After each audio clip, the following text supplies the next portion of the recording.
Why the Migos split? What did Offset do so harmful to not be part of Migos? They still not together till now, and they already lost Takeoff. Offset slept with Sweetie.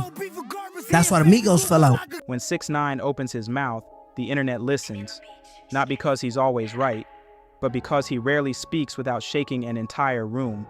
And this time, he didn't just throw a bomb into hip-hop. He put a name, a motive, and a story behind the breakup of one of rap's most legendary groups. According to 6ix9ine, Migos didn't fall apart because of business.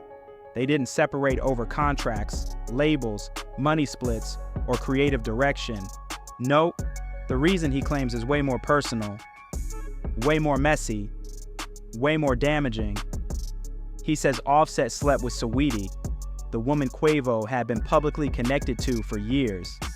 And that betrayal, if true, wasn't something any amount of fame or history could fix. 6ix9ine says, that was the moment brotherhood died, trust shattered, and Migos officially split. This story isn't new, but now it has weight, it has names, and it has context. Hey, listen, man, I wish I could talk to the Migos longer, man. It's one of my favorite groups. I've been covering for so long. I'm glad they succeeded, man. Hey, man, you guys are nominated tonight. Have a good show. Before we even get into the rumor, you have to understand what Migos was. This wasn't just a rap trio. They were blood. Quavo the uncle, Offset the cousin, Takeoff the quiet genius whose flow built the backbone of the group. They came up together, ate together, slept in the same houses, performed the same shows, survived the same struggle. Migos wasn't business, it was brotherhood. So when 6ix9ine suggested that Offset crossed one of the few lines you never cross, messing with your brother's girl, people didn't just laugh it off. Because that is the kind of betrayal that doesn't end with an Instagram apology. That is the kind of thing that destroys trust permanently. You can fix business problems. You can negotiate contracts. You can argue about money and come back together. But a woman, that breaks something that doesn't heal. So listen to me, but people gonna try to joke about it and the Vader thing. Those are rats. The game is full of rats. If you sleep with your homie girl, that's rat material. I done found out most of these niggas ain't friends and partners no more because they fucking each other girls. When he spoke on it, he wasn't just giving drama for clicks. He broke down why this type of situation hits different in the streets. Loyalty is currency. Respect is survival. And one of the worst forms of disloyalty is going after something your brother loved, especially a woman he publicly dated, defended, and built a history with. 6ix9ine's point was simple. You can't claim loyalty, integrity, and brotherhood while sneaking around with your homie's girl. He compared it to ratting. Same violation of trust, different form. And as wild as he is, everyone listening knew exactly what he meant. Because betrayal doesn't always look like snitching. Sometimes it looks like desire. Sometimes it looks like jealousy. Sometimes it looks like a DM that should have never been sent. And if Offset really crossed that line, Quavo had every reason to walk away. I like the Two-Face, man, on Halloween. You went all out on it, though. What's next musically for you guys? More collaborations between the two of y'all? Where this story hits harder is that there have been hints for years. Fans noticed tension. Interviews felt cold. Migos stopped moving like a unit. But then came the rumors. Saweetie and Offset were allegedly involved behind closed doors. No proof, no video, no screenshots. But hip-hop doesn't run on paperwork. It runs on whispers. Then Cardi B added gasoline to the fire without naming names when she said a female rapper was friendly with her, gave her flowers, smiled in her face, and later she found out that same woman had been with Offset. She was pregnant at the time. She trusted this other artist, yet she felt betrayed and blindsided. The internet connected the dots immediately, and suddenly, 6ix9ine's claim didn't sound impossible.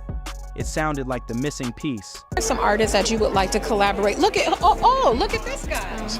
How you doing? Good. You look nice. You look nice too. Hey. Well, you don't have to leave, Quavo. You can stay. Y'all do y'all thing. Money can be replaced. Fame comes and goes. But betrayal from family, that sits in your chest like a weight. Even if Offset apologized, if he ever did, it wouldn't erase what happened. Because sleeping with your brother's woman isn't a mistake. It's a decision. Think about it. They were more than a rap group. They shared dreams, bloodlines, losses, success. You don't destroy that by accident. If this really happened, it wasn't just disrespect to Quavo. It was disrespect to the family, to their foundation, to everything they built together since the days before Versace, before culture, before fame made them icons. Quavo wouldn't just lose trust. He would lose the ability to stand next to someone who crossed him that deeply. And once trust breaks, groups don't fall apart slowly. They collapse overnight. I just want to say, and take this moment to say how utterly devastated we were to wake up to the news that at the age of 28, Takeoff has tragically died. It's heartbreaking to anyone who knew him and to all of his fans around the world. Takeoff was, oh man, he was funny and kind. Even before Takeoff passed, things were already fractured. Quavo and Takeoff formed their duo, Unks and Few. Without Offset, the split was silent. No diss tracks, no public explosions, just absence, distance, a quiet separation that felt like heartbreak instead of beef. Then Takeoff died, one of the most tragic losses in rap history. And here's where the story becomes painful.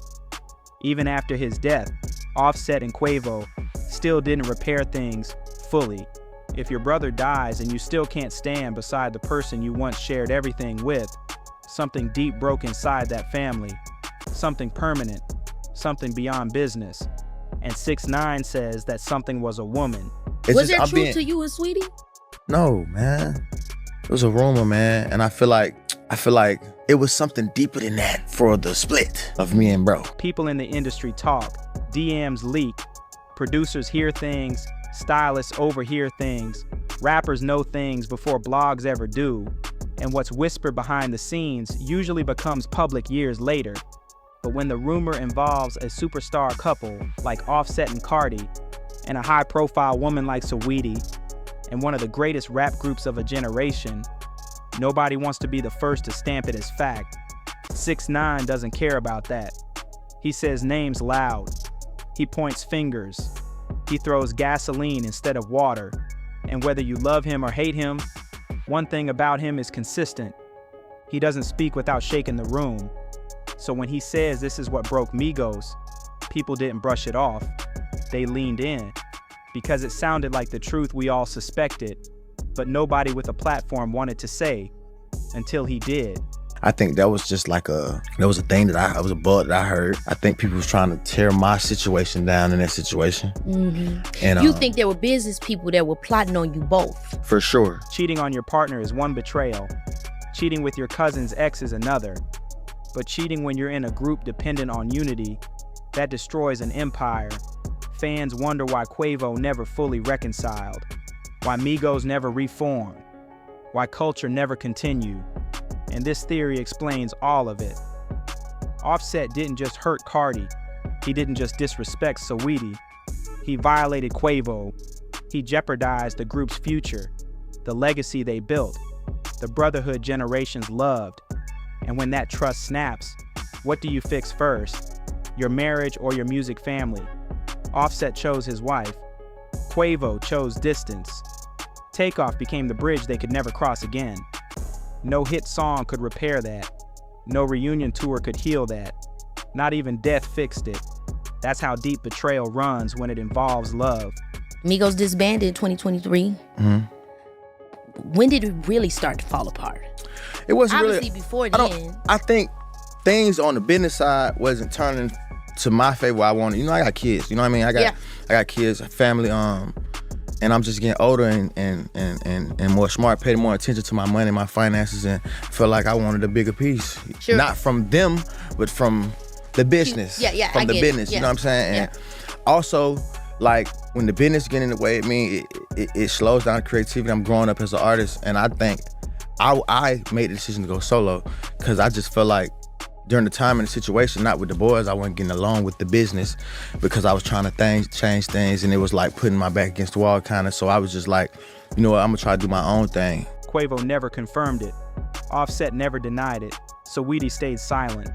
Cardi hinted, but never named. But sometimes silence screams loudest. And in hip-hop, the biggest scandals are the ones whispered, not written.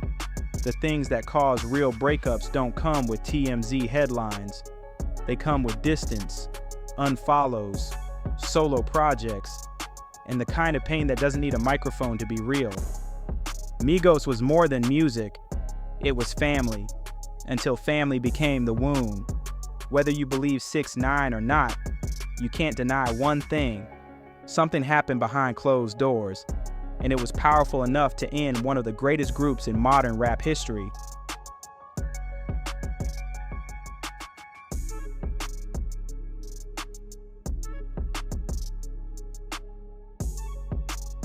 People say 6ix9ine talks too much. People say he's messy. People say he loves chaos. But every now and then, he says something that fits too perfectly, lines up too cleanly, explains too much to ignore. Did Offset and Saweetie really cross that line? Did Quavo walk away because of betrayal? Did love, not music, break Migos forever? We might never get the confession, but we already see the outcome. And sometimes, the truth is written in the breakup, not the interview.